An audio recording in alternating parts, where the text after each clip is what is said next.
Hello and welcome to the Trail Network podcast. I'm Leah Yingling, and this week I'm joined by my fellow co-host Hilary to catch up on where we've been and what we've got on the horizon. We chat about her upcoming plans for her first 200-mile race, which is this week at the Bigfoot 200. We talk about the Here for the Women's Race t-shirt and Women's Trail Running Fund initiative, and we hear a little bit about my next month in Europe. We hope you take away a little bit of something from this episode. We also want to take a moment to dedicate this episode to Maddie Giegold. Maddie Giegold was a friend to us all and unfortunately passed away in the last couple weeks. Maddie, we love you, we miss you, and thank you for everything that you've given us.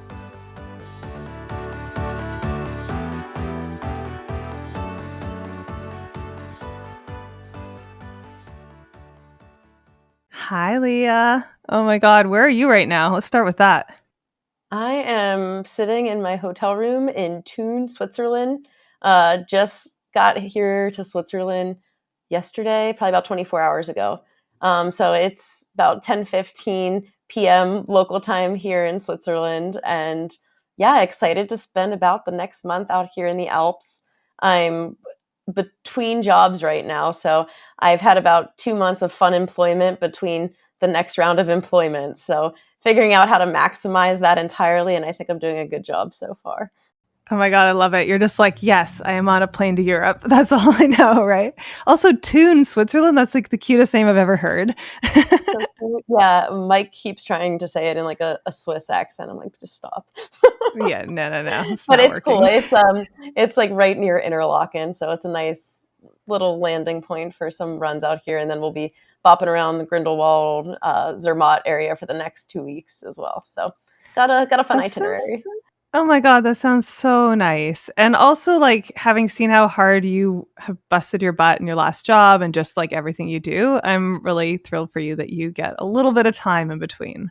Oh, thanks, Hilary. Awesome. Yeah, I'm very excited for the next step, but also enamored that you're at home right now.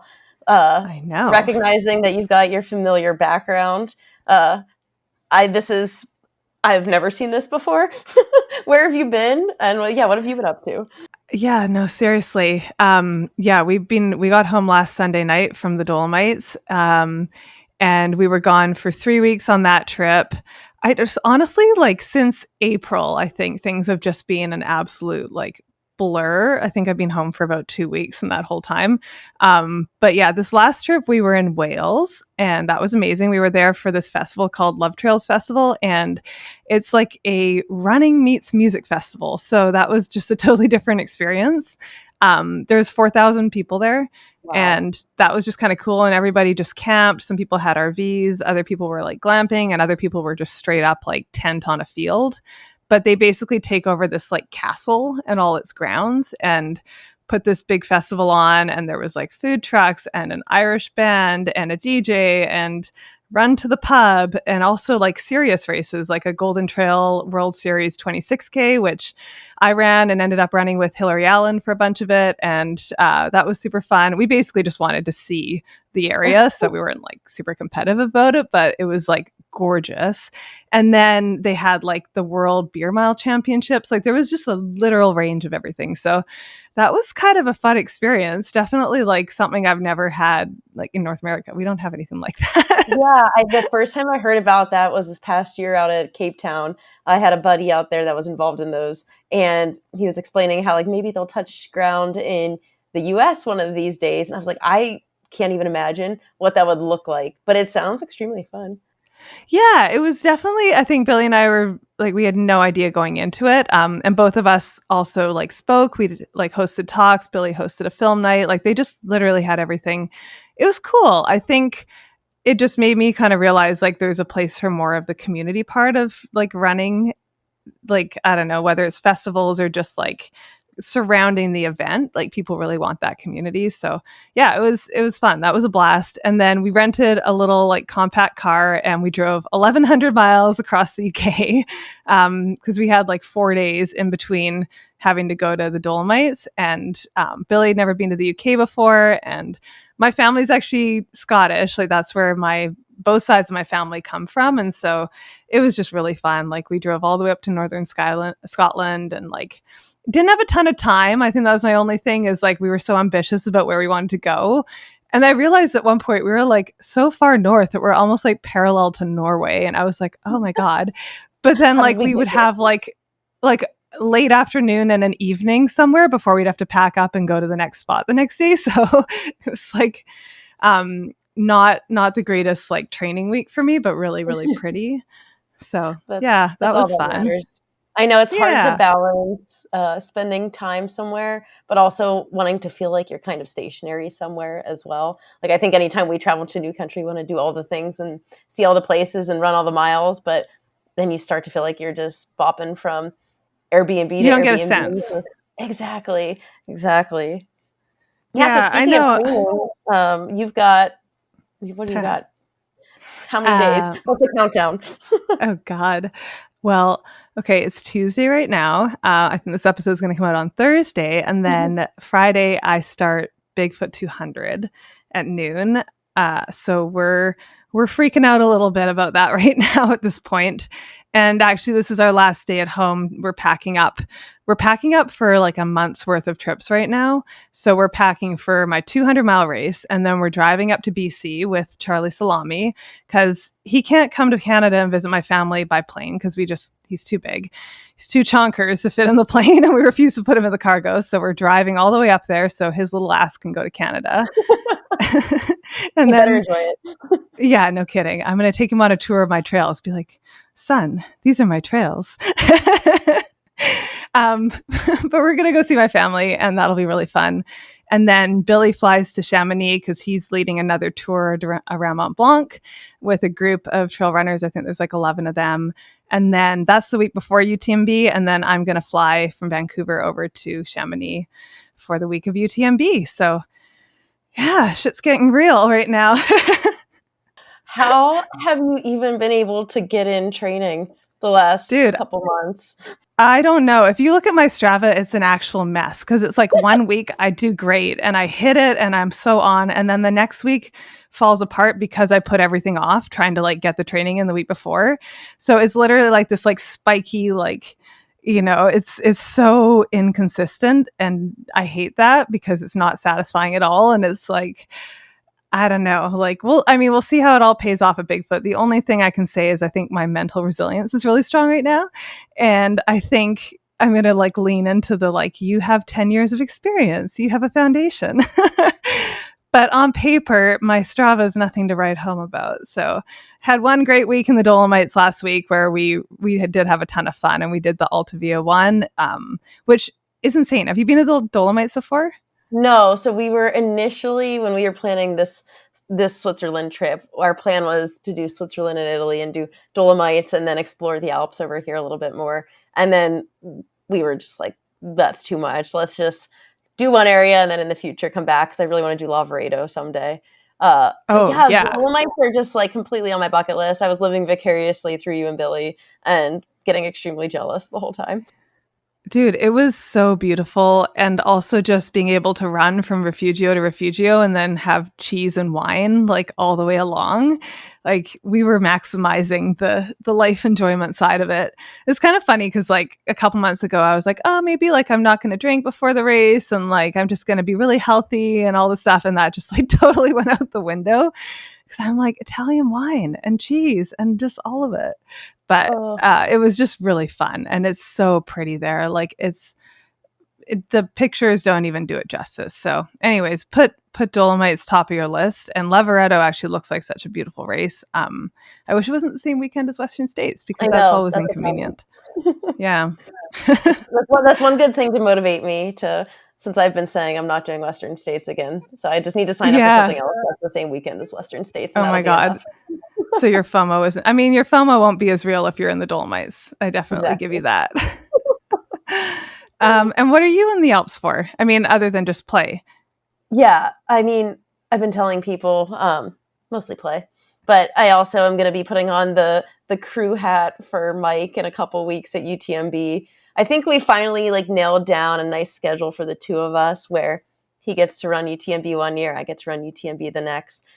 We realized in the past year that both of us having an A race on the same day, especially if it's like an overnight race, is trying mostly for me and my mental health out there. So we need to scatter our races a little bit. So yeah, I'll be crewing him in about less than a month now. And I will also be showing my parents around the Chamonix and Courmayeur area that week too. So I've convinced them to make their only second international trip ever out to Chamonix. And I was like, I'll just show you guys around for the week, show you all the places I've learned to love over the last probably 5 years traveling out there. So really looking forward to that. And initially I was signed up for UTMB and then kind of dropped down to CCC because I was like, maybe I can manage that while also crewing Mike and then showing my family around. But then I kind of came to my senses and realized, okay, let's just enjoy this week. Let's just, show the parents around and then put it all into Mike's race that day and hopefully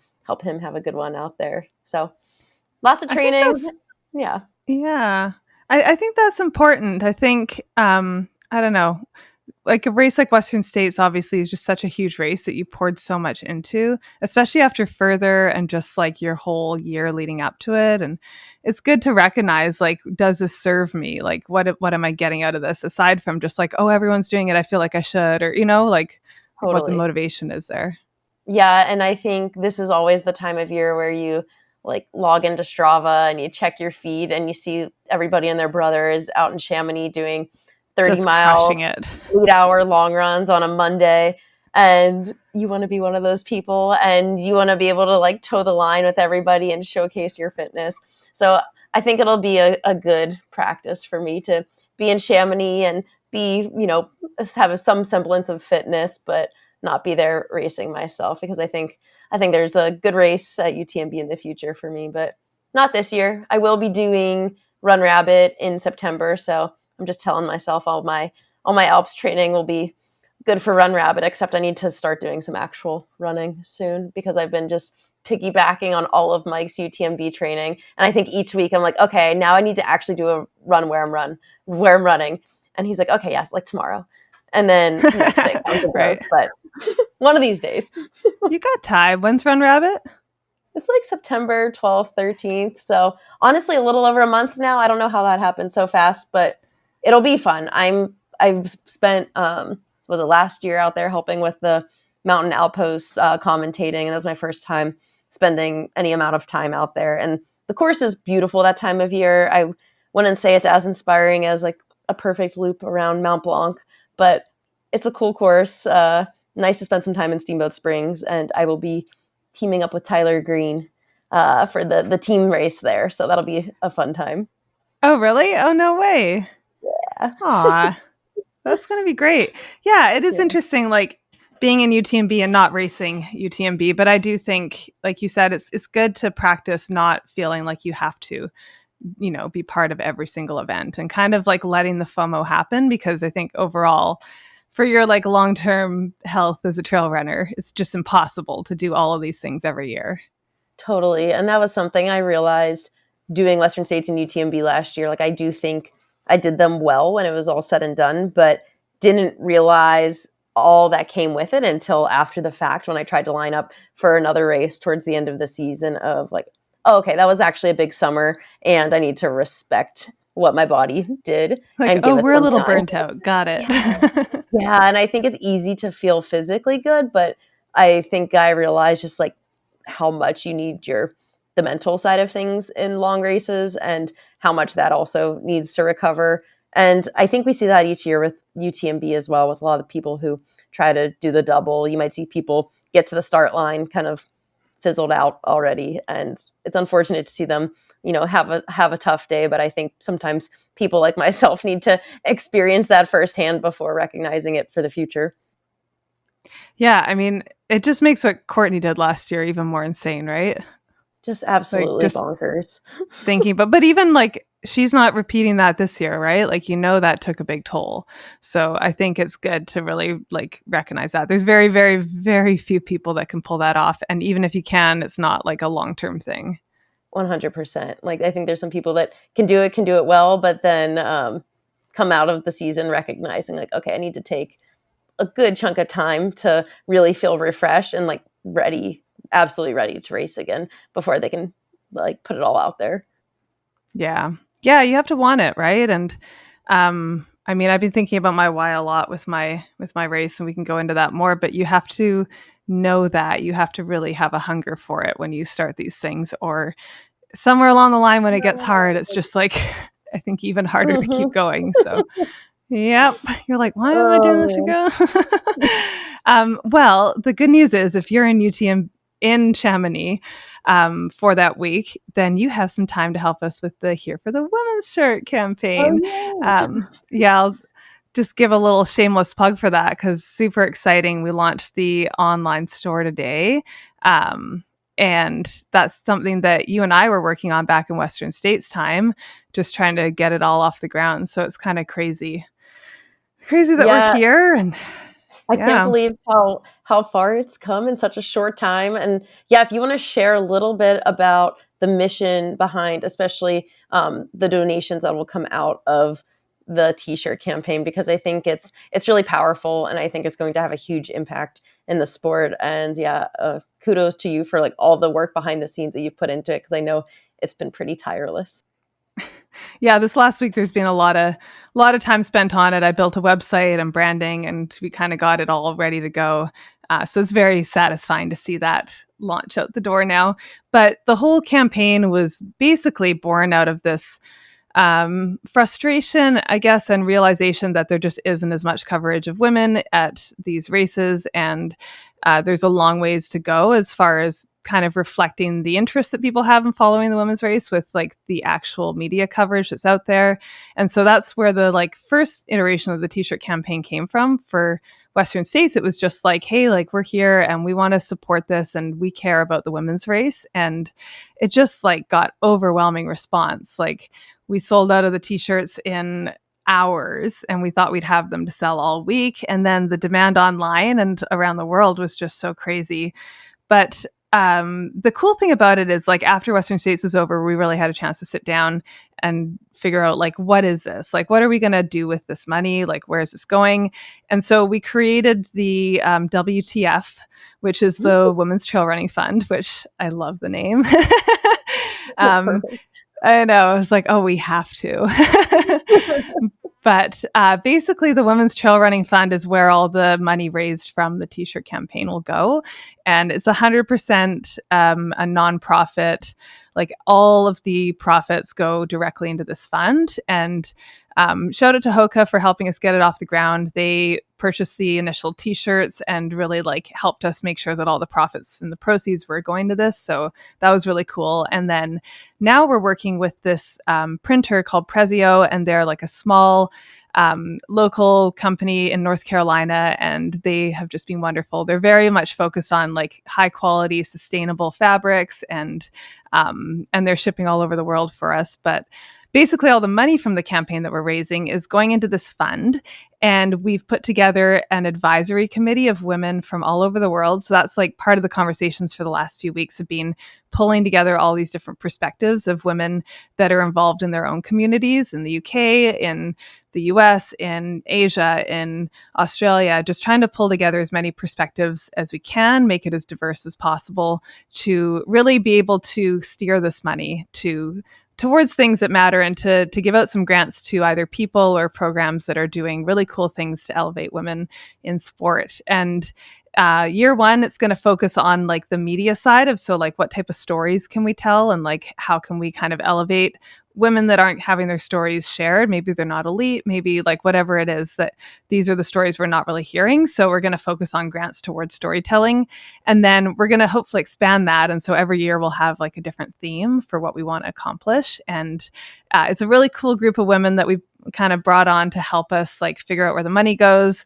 It's been so much fun. We launched it online this morning, and I got a call from the printer like an hour after we launched being like, you broke our record for the most amount of sales we've ever had in the first hour. And they were all freaking out, and he's like, I'm calling our factory to try to get more inventory, and which is just like awesome. And I think really I have like a huge smile on my face right now for those of you listening to the audio version, but it's really, really fun to see the demand and the interest that people have and how much people care about like the women's race. And I know, Leah, like this is very close to your heart too. And, you know, you were involved in all those conversations of just like, what do we do? Like, how do we not just practice what we preach, but how do we create something meaningful that can make a difference? Because we both been involved in this media side of things where it just doesn't feel like the women are getting the same recognition. And I think it's really important to show, with our actions that, no, we're here. Like, we really want to see this and we really want to like elevate our women. So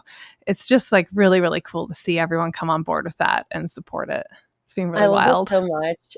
It's going to be awesome. And I think a point that you brought up that I think is extremely important is just like telling the stories that are so often untold.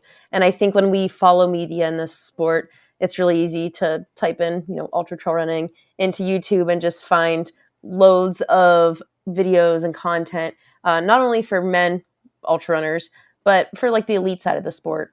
And I think there's a huge emphasis on that. And, a lot of elite athletes have partnerships with brands, and that's like where the content comes from. But I think there's really important stories that aren't from the elite, that aren't from men, that are from people from a lot of diverse backgrounds that are just undertold. They're underrepresented in the sport. And I'm really excited, especially for women creatives, to be involved and to have their work showcased as well. I've been seeing something throughout the Olympics this week that is saying just like, women are so underrepresented even in like the media side of track and field and the Olympics in general. So like just putting more focus on those voices too, because who can tell women's stories better than women themselves? And I think that's really valuable. Totally. Oh my God. Did you see that photo that went kind of viral of like the all male photographers covering, I think it was the women's volleyball. It's just like, it's telling. And it's, I think there's room for everybody, but I think that, like you said, like women have a different perspective on the stories that we're looking for. And I think that's so valuable. And so we just like want to see more representation across the board. So it's really, really fun. And we'll be doing some cool activations in Chamonix for UTMB week for those of you guys that'll be there. Definitely going to rope you into that, Leah, now that I know that you're free. I'm flexible. You're like, never mind, I'm racing CCC. You'll see my mom walking around wearing one. I'll coax her into doing it. Yeah, I'm so excited too for your parents to experience it all. It's like the Super Bowl of trail running, really, right? Yeah, I was telling Mike on our run today, I think I need to make like a list of almost like rules for my parents. And like one of them was just like, give me grace and like give yourself grace. I know like as a runner myself, when I tackle a hike or a run that seems a little too big for my britches, I often like get down on myself and can get like anxiety on it. If I feel like I'm getting left behind, I'm going slower than I think I should. And I think my parents are having similar like pre-trip anxiety about the hikes I'm kind of like concocting for them. So rule number one is just give yourself grace and also give me grace, and don't think the hikes that I'm planning are too tough. Don't hate me. That should be rule number one, is don't hate me. I'm excited for them. How old are your parents? They're like 63, 62. Okay. That's so special that they get to do that too and to travel. Like not everyone even gets that opportunity. And maybe if you weren't going over there and doing these things, they wouldn't have that push to go explore it, right? 100%. And my mom texted me last night and she asked me if there will be bugs in the woods in France. And I screenshotted it and sent it to my twin sister. And I said, take your parents to France, they said. Will there be bugs? Oh my God. And I love how like there's literally nothing in France on the trails that'll kill you, unlike, running here or in Australia or something like that, where there are very real bugs that'll hurt you. Totally. But that's really cute. Yeah, it's going to be a good time and really looking forward to it, because I think it's such a special place that we've learned to love and gotten to know extremely well over the last couple of years. So shining some light on some of those cool places that I got to see last year on course too will be special. Yeah. Oh man. And you can even go see them in the daylight. Yeah. Even better. Get to see Mike suffering through them. And it's way better that way. This episode is brought to you by Osprey. I see Osprey everywhere, as I'm sure you do too. Whether it's luggage, kids carriers, or running packs, Osprey is the one-stop shop for adventure. My current favorite for backpacking is the Aura LT50 for lighter weight, multi-day overnight trips where comfort and ventilation are critical. It has an anti-gravity suspension that delivers a weight-defying fit that seamlessly envelopes your back and hips. Talk about comfort. The pack also has easy-to-use side pockets, trekking pole attachment, and integrated rain cover. And it's made with recycled materials. Head over to osprey.com and click on their tool Pack Finder to find the perfect pack for you.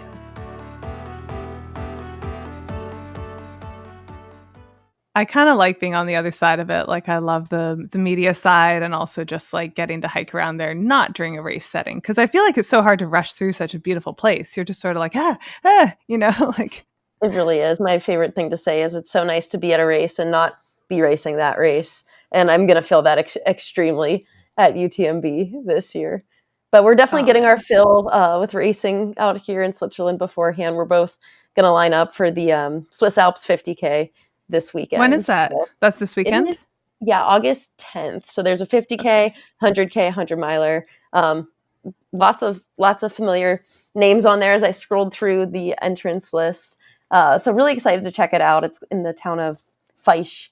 And I know I had a couple friends do the 100 miler last year. So excited to see what the 50K entails.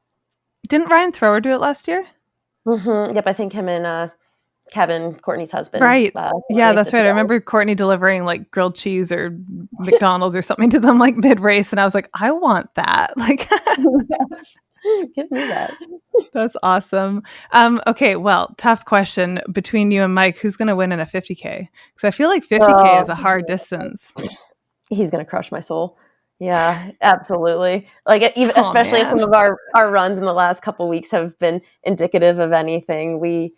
I've been joining him on probably 90% of his runs. And today I spent, probably over half of our run complaining about something or another that was, I've had DOMs since my run on Friday. So just like complete quad soreness from a steep run we did. And he's like, not to contrast how terrible you're feeling, but I actually feel so good. And doing 5,000 feet in a run with like 10 miles feels like nothing to me. So I think he's got that on his side, and he's definitely going to crush my soul. But I will say we did run 150K last year at the same time, and it was the same weekend that we're racing this weekend. And I passed him with like 2 miles to go. Ooh. And I actually thought he was coming up to cheer for me. I saw him on the course. I was like, Mike, oh my God. And I thought he had hiked up like after he had finished to come see me. And then I saw that he was in bad shape, and I was like, "Oh no, how you doing? How are you? Do you want me to walk it in with you?" He's like, "No, just keep going." Okay, I was gonna say, I'm glad you didn't. You got to take those wins when you get them. Exactly, they don't come often. I think that was the only time that's ever happened, and probably will be the first and last. It's so interesting because, like, I'll be interested to see like how his UTMB goes compared to yours. But like Billy and I are very similar for 50K distance. I feel like I'm definitely stronger in the longer races, but like in the 50K, it seems like we've tried to race a couple and we finished like 10 seconds apart. Like it was really annoying. Like every time I turned around, he was like the switchback below me. And I was like, so it is kind of fun, right? Because when you do all your training together, like you have a pretty good sense of like each other's strengths and weaknesses. And like sometimes they hit different, right? 100%. And I think, especially for us, like Mike's fitness is way higher than mine. So I feel like, 99 times out of 100, he's got me in 50K, 50 miles. I think where I start to close the gap a little bit is when we get closer to like the 100 miles, where it comes down to execution largely. And I feel like I nail, he's in the room too, so he's gonna be like, oh my God. I nail the execution side of things. And I think sometimes that's where he has some room to grow. So I think that's where girls are smarter. Totally. Sorry, Mike. Yeah. But I do think he had a tough race in June at Scout Mountain 100. And, it was a tough day in certain ways, but also just tons of learnings. And I think when you line up at 100 after a race like that, you're almost grateful for having the rough day that you did, because you came out of it with these learnings that you wouldn't have had otherwise. So I think he's carrying a lot of that knowledge and confidence and just troubleshooting power with him into UTMB. And I think that's what UTMB is all about, is nobody is having a picture perfect day out there. Like it could very well be a good day, but at the same time, you have probably 5 things that you've had to navigate throughout the day. And coming to the start line with this mentality of, okay, when shit hits the fan and this happens, how am I going to respond physically, but also how am I going to respond mentally? And having a strategy, I think, has been really, really valuable in the longer races I'm learning year after year. And so we've been talking a lot about that, is like, okay, you're going to have a plan A, a plan B, and a plan C, and not just from like these time goals that you often hear about when you line up for a race, but like, how am I going to handle this? And I think it's helpful. And I think whenever you're in the depths of suffering, being able to reflect back on, okay, this is what I'm going to do when this happens, it allows for you to like not do any thinking in that moment. Yeah, totally. You don't have to sort of recover from devastation. You can just go to plan B and like carry on. Yeah. Oh man, it's gonna be a good day. What's your top thing that you would tell someone that was running UTMB this year from your experience running it? I think this was advice I actually got on my first 100 miler. And I think this is something I take with me on every start line. And it's similar in the same vein as what I was just discussing, but it's to let nothing bother you. There's going to be so many things that are going wrong. And I think just having the capacity in your head to recognize that it might be a feeling, it might be a sensation, but it's not going to be something that you hold on to or let bother you. And you're just going to like kind of troubleshoot it and move past it in the moment.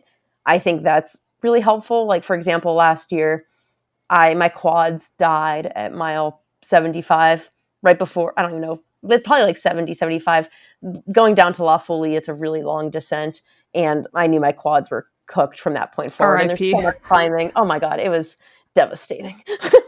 So much climbing. You're like, cool, we're not done yet. Yeah. And I'm like, guys, you got a lot more work to do, but they were dead. And I'm like, all right, this is just where I exist now. It's not going to be pretty, but like, this is not changing. I can do the things in my power to fuel and try to bring them back to life, but there's only so much I can do. And it's recognizing like, hey, I'm still having a pretty good day here. Just like keep at it. And I think in that moment, it would have been really easy to kind of dwell on the negativity that was around me. Like, oh my gosh, your quads are dead. How are you ever going to do these last 25, 30 miles? Oh, you're going to lose so much space. But instead of like dwelling on that, recognizing like, okay, you can still climb well. Maybe your descending is pretty weak right now, but you can still climb. So keep doing what you're doing well and it'll work out.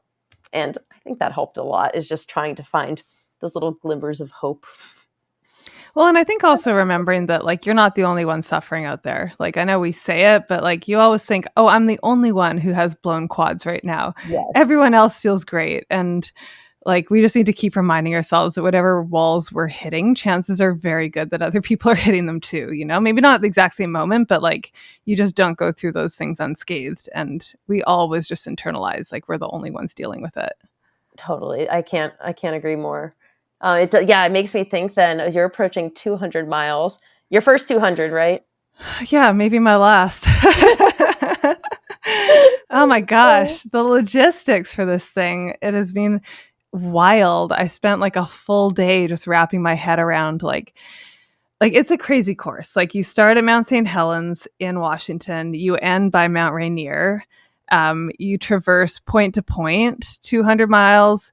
It's very remote. To access it, you have to make this like awkward horseshoe where you're like intercepting on 4 service roads, but then to get up to like the next aid station, you have to drive all the way out to I-5 and then take I-5 all the way up and then come in from the other direction. So the driving times are like 3 hours in between aid station just to drive. Like it's pretty gnarly.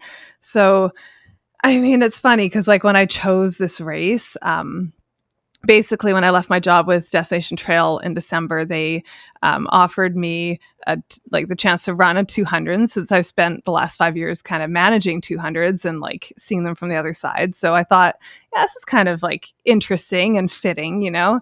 And I always said Bigfoot was going to be the one I ran because it's so remote and because it's just like gnarly. And if I was ever going to run a race, I would want to run the hardest one because that's where you want the most support. You know, like who doesn't want you to make a burger for them in the middle of the forest at like mile 100 when there's no cell phone coverage? Like, you know, kind of great. But then like now actually figuring out like how my crew is going to even know where the hell I am. And like when there's no cell phone coverage, trying to track me, trying to like predict the timing. Like I made this spreadsheet, and I don't really do this stuff. I'm not someone that like lives for the spreadsheets for races. Like I'm very much like just kind of I know myself, and I make a plan and I go. But for this race, like I had to make a plan because it's just like they have no way of knowing when I'm going to get places. So I was trying to project like my time per hour in between aid station, and then like take into account all the vert. And then like the second aid station, it's a 25-mile section with no aid. And it's during the hottest part of the day in the Mount St. Helens blast zone. And there's no water sources. And it's like super granular, sandy shit. And it's just like, I don't know how long that's going to take me. Like I could move through it pretty quickly, or I could death march like at the beginning of the race. And so just trying to figure out like some of these sections. And like there's another section that is 17 miles and 7,000 feet of climbing and about like 6.5 miles or something like that. Like it's just stupid. And like I'm going to hit that in the middle of the night on night 2. And you're just sort of like, it's kind of wild. I can't imagine just the planning that goes into this. And then I've also thought a lot about picking your crew for events like this. Like, how do you pick who is on your crew? Because this is a time investment for them. Yeah, I can imagine. It's not really a race where you get to like you're down the street. You know, like if this was a race in BC, then my friends and family would be all over it, but I'm asking them to drive down to Washington, and it's like minimum 5-hour drive just to get to like the race, and then might be another 2.5 hours to get to where I am in the race from there. So I'm super lucky. Like I can't believe I've got a great crew of people. I've got like a bunch of friends coming down, and it's going to work out that I only run the first 35 miles of the race by myself, and then I have company for the rest of the race, which is like, honestly, I think I'm like more excited about that than I am about running the race. It's just like time with friends on the trails. And like 2 of my friends are starting a 2-week road trip, and they're basically just making it so that I'm the first stop. And then they're both going to pace me for like a casual 30 miles, you know, like not nothing.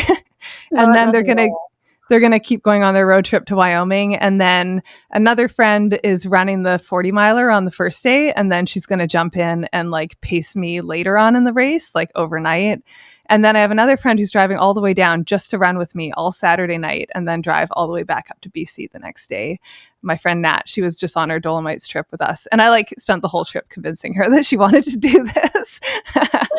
And then Billy's going to pace me on the last night. But it's very humbling to put together a race like this, because it's just, I can't imagine doing it without support. I know there are people that do, but for me, going into my first 200, I feel like I'm just going to hang on to like each of my friends as I meet them. And like, that'll be the section I'm focused on. And then I'll go to like the next friend, and that'll be the section I'm focused on. And like, to me, it seems like such a great way to do it.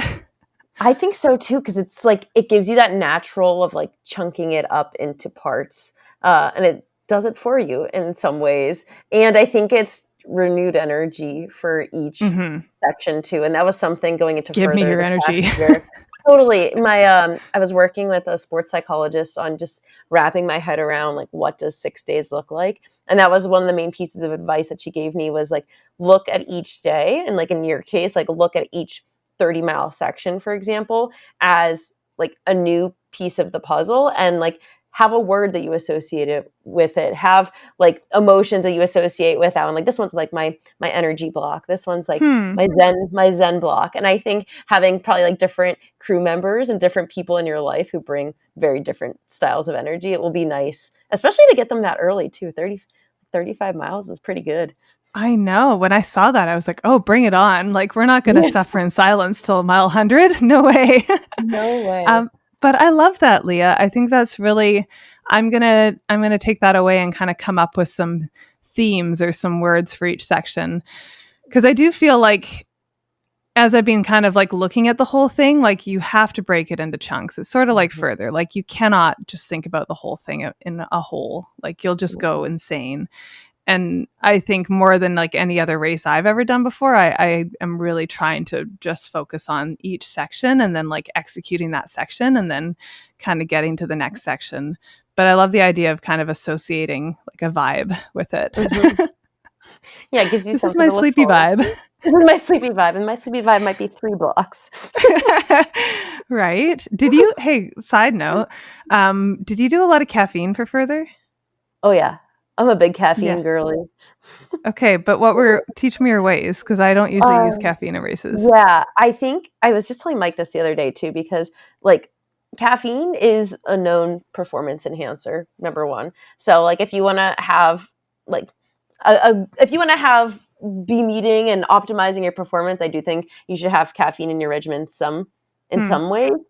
A lot of people can be sensitive to caffeine. For me, I like to have a plan for what I'm going to do. So I think what I've been doing these days, like during Western states, every 3 hours, I think I would have 100 milligrams of caffeine in whatever like gel form. I used caffeine gum during further, which it made me a little nauseous. So I've stayed away from that. But having a plan and sticking to it, similar to a way that you do with your nutrition. So say you're eating every 30 minutes and maybe at 2 hours you're taking a salt tab and then 3 hours you're taking your caffeine. So almost I'm just always doing math in my head when I'm running and doing like time countdowns and almost looking at these hours as like milestones. Like, oh yeah, I get my salt tab in an hour. I get my caffeine in 2 hours. And I think it helps me break the race down even more at times. So I think having a plan for it is important. I took in a lot of caffeine. And I feel like there's no such thing as too much caffeine, honestly. I mean, I would say that, although I do have flashbacks to my first 100 miler, which was Fat Dog 120. And I couldn't eat during the last half. And so I started drinking those like Starbucks Frappuccino drinks. And they're like full of caffeine. And I just remember the last like 10 miles, I had to pee like every 5 minutes. And I got to the point where I couldn't squat anymore because my legs were so trashed and were cramping. So I would just pee all down my leg. And my poor pacer was behind me and she'd be like, really? Again? And I literally peed my pants all the way to the finish line because like I think I just hit that limit of caffeine where it was just like my bladder was on overload. So anyways, TMI for everybody listening, but that can happen. I just had this realization that I have done caffeine before at a race. I hit a point. I like to do like caffeine naps. I kind of do that occasionally when I take a nap at home too. Like I'll drink a cup of coffee and then I'll take like a 20 to 30 minute nap. That is wild. Pretty helpful too. You are an animal. we were just out to dinner before this and I was telling Mike, I was like, I think I should get a little shot of espresso with dinner. And it was like 9:30 when we did. Mike's like, please don't do that. You're not going to sleep tonight. And I was like, you don't know me. Like, yes, I can. And yes, I will. But you still find it helps. That's the wild thing. Yeah. Wow. And I think like in ultras too, if you're going to be taking like a 30-minute, usually like under 30 minutes, under 30 to 45 minutes, you can take some caffeine right before your nap, take your nap, and then you're like ready to go. I probably not as much the same for like a 2-hour nap because that'll probably hit you mid-nap. But I wish I could get a 2-hour nap in Bigfoot. Yeah. Right now I have 30 minutes. Perfect. Once every night. So my goal is 72 hours. So I'm going to do 30 minutes a night. That's perfect. And I think you'll surprise yourself too with like how little sleep you actually need in events like that. Like I think that 30 minutes will let you feel kind of revived. Something I had coaxed my crew into letting me do was do like little like 10-minute, just let me rest. I don't need to be sleeping, but just let me rest a little bit too. That can get contagious at times. So beware. And I know when I get like kind of like mentally weak, I'm just like calling all the shots with my crew. I'm like, no, you will let me sleep for 10 minutes. I am going to. So they had no option there, but hopefully your crew can drop the hammer a little bit. Yeah, it'll be interesting. I sort of time my naps for like where my pacers change over. And then I figure I can do like little dirt naps if I need to close my eyeballs, But It's definitely, there's so many unknowns with these things. And it's like, I definitely given me an appreciation for the 200s and just how different they are from a 100-mile race, like even just like sport. quantifying your times. It's not like, oh, it's just double, right? It's just like such a different thing to try to wrap your head around. And the nutrition for it too. Like I'm going to try to eat real meals. And I know you were doing that during Further too, right? Like trying to get real food in isn't the easiest, but like you can't go that long on just gels. Exactly. And you need like, protein and fat and substantial food. Did you find, what was your like go-to meal? What was the easiest thing to get down? Pierogies. I would do pierogies and a protein shake was like my combo, because I got like lots of carbs from my pierogies. And then we highly recommend this. Honestly, it sounds gross and like you might hate your soft flasks afterwards, but if you are taking like a little nap and you're reclining, make your protein shake in like a shaker bottle. If you do something like this, I do recommend it. It's kind of nice to like help you feel full, but then also be like actively recovering your muscles so they can like keep going. I think having protein in some capacity is important, but we would put my protein shake in a soft flask. So I would just be laying there horizontal with my like floppy soft flask, like hanging out of my mouth, like sipping a protein shake. And we've got sipping away. Oh my God. I'm like, that looks disgusting, but it was very convenient because I could just sip it down without like any extra effort. So that's true. Definitely a thought if you do like smoothie or any like liquid calories, like put them in a soft flask, lay down, sip it out of that, and it's really easy and passive. That's so smart. And I actually did pack some Tailwind, like their chocolate recovery protein shake, and I've had them for ages and I haven't used them, and I'm like, now's the perfect time. But I love hearing that you use that during Further, because I just sort of intuitively know like I'm going to need protein, like you said, and I might not want to eat it. So I'll sacrifice a soft flask to that cause. I think we even labeled it like protein. By the end, that's my protein soft flask. Everyone needs one. Oh my gosh. Yeah. I mean, it's kind of cool how similar Further is in that sense. Like I feel like I could pick your brain for hours on just like all the things you learned from Further. But like let's talk about your feet, because that's also top of mind right for me. And like we go through a ton of creeks in Bigfoot, so lots of shoe changes and things to think about there. You're asking all the right questions to start off. I actually I was laying in bed last night because I am signed up for Cocodona next May, and I was laying in bed last night. I didn't know that. When I was having insomnia from jet lag. I slept like beautifully for 5 hours last night. Then I woke up for a solid 2 hours in the middle of the night, and my mind immediately went to who's going to be on my Cocodona crew, and then what am I going to do with my feet at Cocodona if they get bad like they did at Further? I was like, should I pre-tape all my toes? I don't know. So this is what I think about at 5 a.m. on Swiss time. Well, I mean, you're a little early to start the Cocodona nightmares, but you know. They're happening. Oh my gosh. Your feet, I think, can be day enders. I had that first realization at UTMB last year. I had no foot plan going into it. And luckily for me, they did not go terribly bad until like the last 15 miles, which I could persevere through. But if it's lasting longer than that, like it does during like a 200 or a multi-day event, feet are very important. And making sure you're staying on top of prevention. I think by the end of Further, I had every single toe taped. And I think I would honestly do either that preventatively or like as soon as anything cropped up in the future.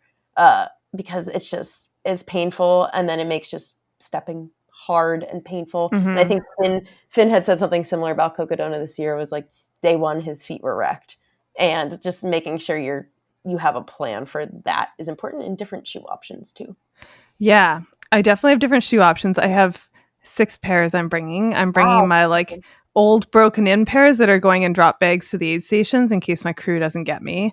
And then I have 3 pairs of new shoes. And that's, I definitely feel lucky that Arc'teryx has been very supportive of all this. And basically we're just like, what do you need? But one thing I asked them for was a pair that was a half a size bigger, because I do find, my feet swell up in these races. And so that's sort of my like, okay, if things are really bad and I'm getting a lot of hot spots, I can change into like half a size bigger. Yeah. So hopefully that helps. And then I have like 10 pairs of socks and baby wipes to go with like all my shoes to help deal with that. But that's perfect. And I think something we learned at Further too was having a scalpel, a tiny little medical scalpel in your like toe kit, because often like the mistake we make with like blister popping and treating during races is like we just poke a little hole in it and drain it that way, but then it just fills right back up the second you go back out there and put pressure on it. So making sure you're able to put like a big enough hole, like obviously like sanitize and stuff, for your blisters before taping them up, I think was really important to keep my blisters like actually drained out there. Must find scalpel. Everybody needs a scalpel. Yeah, apparently.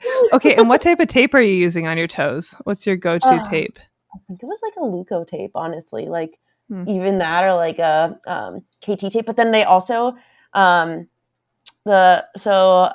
would do like a spray that was like an adhesive that would tape the tape down and like keep it down, because then often you see that tape ends up like rolling up, or you're going through bodies of water and it's degrading the tape quite a bit. So doing like an adhesive spray to keep the tape actually adhered was really important.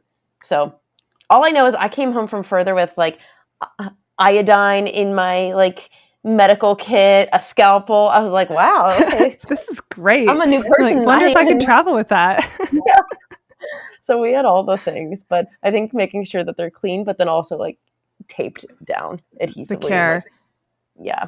So, okay, and like we can stop talking about feet soon, although I could talk about feet all day. But one more question just on that.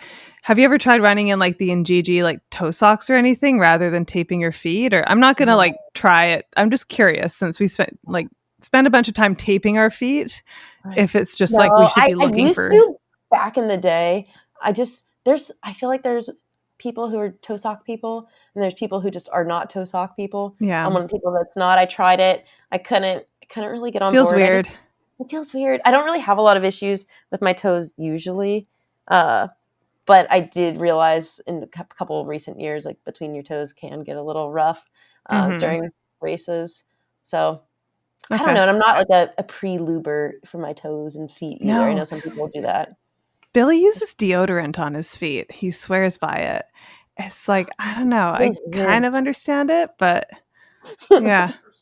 Oh, he says it's antiperspirant is what he uses.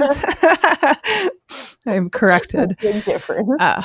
But yeah, I definitely feel like, I mean, the 200s has an awesome medical crew, and I know a couple of them that'll be out there, and they're like foot gurus. So I feel like I might come away from this with some new tips, but it does seem like the big Wild West of like, on the list of things that can totally derail your race and actually pull you out, feet's got to be number one.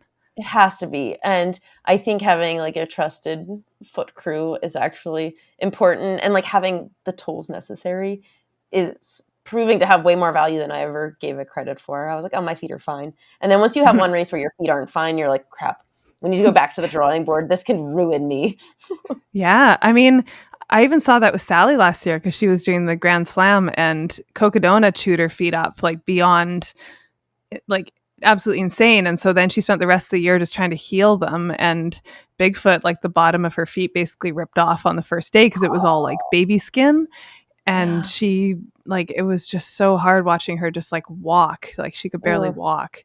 So it scares the living daylights out of me, I think with good reason. But I just wrote down that I'm going to CVS after this to go find adhesive spray and like whatever I can get there. We're a little like late in the game to order anything, but we'll just like see what they have. Yeah, ransack it. Yeah, totally. But yeah, no, it's great to get your thoughts on it all. It's like I said, so much to wrap my head around, and I'm looking forward to kind of the post race mortem and sort of going through it all and seeing how like closely I got to my plan of like how I think it'll go. You know, it's that like Instagram versus reality, like how I think it's going to be, how it actually is. Oh, I'm so excited to do like a recap. Whether it's a conversation or a podcast episode that we record, just to hear we got to record that. That'll be the good stuff. Yeah. I know. I remember before Western States, I was telling everybody, they're like, "Are you excited for Western States?" I was like, "I'm excited for after Western States." Yeah, like totally. Just to be done with it, have it behind you, have your stories, have your journey, and to like just really sit back and like enjoy everything that was. I think that's really special. And it's really easy. I saw Simone Biles actually.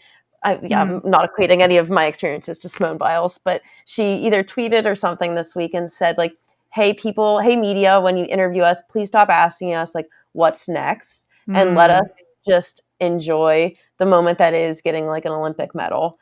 We don't need to have a what's next. And I think it's so easy in sports in general to always be asking what's next. It's a way of relating to people, and it's a way of keeping conversations going. But I think there's something to be said about just like enjoying what is and enjoying what just happened and savoring it for everything that it is and was. And I don't think we do enough of that. I think that's so true. You're right. We don't. We're always on to the next thing. It's sort of like you recognizing that like you don't have to run UTMB to be part of it and to be there. It's sort of like we just get so swept up in feeling like we have to have a next thing. And, I see it all the time, even on the media side, like people that run the 200s, you see people kind of get addicted to the feeling of like, oh, I have to do something longer next time. Like I always have to have something longer now that I've conquered this distance or whatever. But like 50K is still really far. Like it's farther than most people ever run in their lifetime, like we're a very small subset of the population. And I feel like we need to remind ourselves of that more. Like just because you can run 100 miles doesn't mean you always have to. Like the Swiss Alps 50K sounds lovely and you'll be done in like a matter of hours. And like, that's kind of great. Might be redlining the whole time, but it's going to be great. Yeah, you'll be like, why isn't this 100 miles and why can't I hike this hill? I think that's 100% what I'm going to be thinking. Totally. But, I just think it's something that we don't say enough. Like it doesn't always have to be one-upping yourself from what you did last time. And you don't have to announce a further 2.0 that's 12 days long next year, like you can just have these experiences. Now that is something you can have nightmares about. Yeah, I will start having nightmares tonight now in my insomnia round 2. It's not possible. Yeah. Oh man. Well, I am excited to reconvene with you on the other side of a couple of our adventures and so 72 hours is the goal next week. You start what day? Start Friday at noon. They have a tracking link on their website if anyone cares to follow a dot around a screen. It's not a live stream. We're not sophisticated enough for that. But I also kind of wanted that. Like I kind of picked a race that wasn't as high profile. It's kind of funny, like for being on all the media side and being the person that's often responsible for shoving cameras in people's faces. Like I kind of like the races that are more mom and pop and like a little more low key. But you can follow along. I am aiming to be done Monday at noon, if not sooner, but possibly later. So there's like such a caveat with that. But a huge incentive for me wanting to finish then is that we have Charlie like at a rover nearby at a farm, and we can only pick him up till like late afternoon, or he has to stay there till the next day. So I'm not going to lie. I'm probably going to be running the last 24 hours being like, gotta finish in time to go get Charlie. Like we got stuff to do. That's good motivation. It's going to be fun. And Billy's pacing me for the last night. And just like fun fact about Bigfoot, it like holds a very dear place in my heart. It was the first 200 I ever photographed. And I like camped out on the top of the last summit for like 30 hours the first year I shot the race on Pompeii Peak. And you get this like 360-degree view of all the volcanoes, like basically where you start at Mount St. Helens all the way over to Mount Hood, Mount Adams, Mount Rainier. And I like one of my photos won an award like that I took up there. Like it's a spot that like I have always loved. And so it's really fun. Billy's going to get to do that part with me and kind of you get to hit the last summit and really look back on where you came from. And I just think that's really unique in a race that long to be able to kind of see it all. And so I think like that's the sort of thing that's keeping me going is just like these are amazing experiences. And like how privileged are we to be healthy and fit enough to do something like this? And even just to have the time to dedicate towards it, to have people that are willing to give up like their weekend and then some to be part of it. Like, I just feel honestly, not like I have to finish because people are expecting me to. I don't feel like they're there for that, but I just feel like it's such an opportunity and I want to like make the most of it, you know? I love that so much. And I think it speaks to like who you are as a person too, that you have that many people that are willing to come out and support you for days at a time. Like that's hard to come by. So You got to find people that think your dumb ideas are good ideas, right? exactly. You got to convince them on a whole Dolomite trip that you are my hey, people. Yeah, no, it is really cool. Like, I'm sure you learn that with Further too. Like you really get a sense of like who the people are in your life that show up and are there for the whole adventure, whatever it looks like. And it's very humbling. Like it's a special thing, I think, to know that you have that sort of support in life, you know? Absolutely. It's so cool. Well, I'm so excited to recap it with you. Hopefully, this time next week, you'll be done and having lots of hallucination stories to share with us. Oh, so. Dude, there's going to be so many. It's going to be wild. I hallucinate in hundreds. Like, what is 200 going to look like? Day 3. Oof. Oh my God. I know. That's why I'm like, I have to finish before sunset on day 3. Like, I just don't know if I can do like really a 4th night. Yeah. But yes, we'll report back. It's going to be awesome. And I mean, I'll see you in a few weeks in Chamonix, which is going to be great. It's going to be, lots of adventures coming up. Yeah, it's a good year. Good year. Yeah, we're definitely maximizing it. And it's seasons in life. I always remind myself, I don't know that I'll always get this much time to do these things. And so that's why I'm stoked you're taking advantage of it. And you're leaning into your little like sabbatical in between jobs. And I really am. I just said that this evening to Mike. I was like, I don't think we're ever going to have another summer where we can do this. So just taking full advantage of it and like very fortunate to have the means to do so and like the time and energy and being able-bodied and just getting to experience it all. So I know work life definitely has its ebbs and flows, but yeah, this current flow is very nice. Yes, right? We'll stay in this flow for as long as possible. Yeah. Okay, well, I guess I should let you get some sleep. I think it's pretty late over there, but thanks for all the advice on everything related to long distances, because I feel like you're the perfect person to pod with right before Bigfoot with all of your hard-earned wisdom. Yeah, I can tell you what not to do, but really excited to hear what you do well. Yeah, let's focus on that. But I'm sure I'll come up with my own list of what not to do very shortly. All right, friend. Good luck, Hilary. Thank you. We'll catch up soon on the other side. All right, see you on the other side.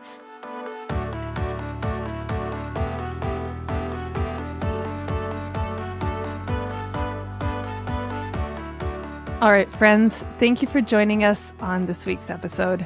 If you enjoyed the episode, we would love to hear about it. You can head to Spotify or Apple Podcasts, give us a rating, and tell us what you think.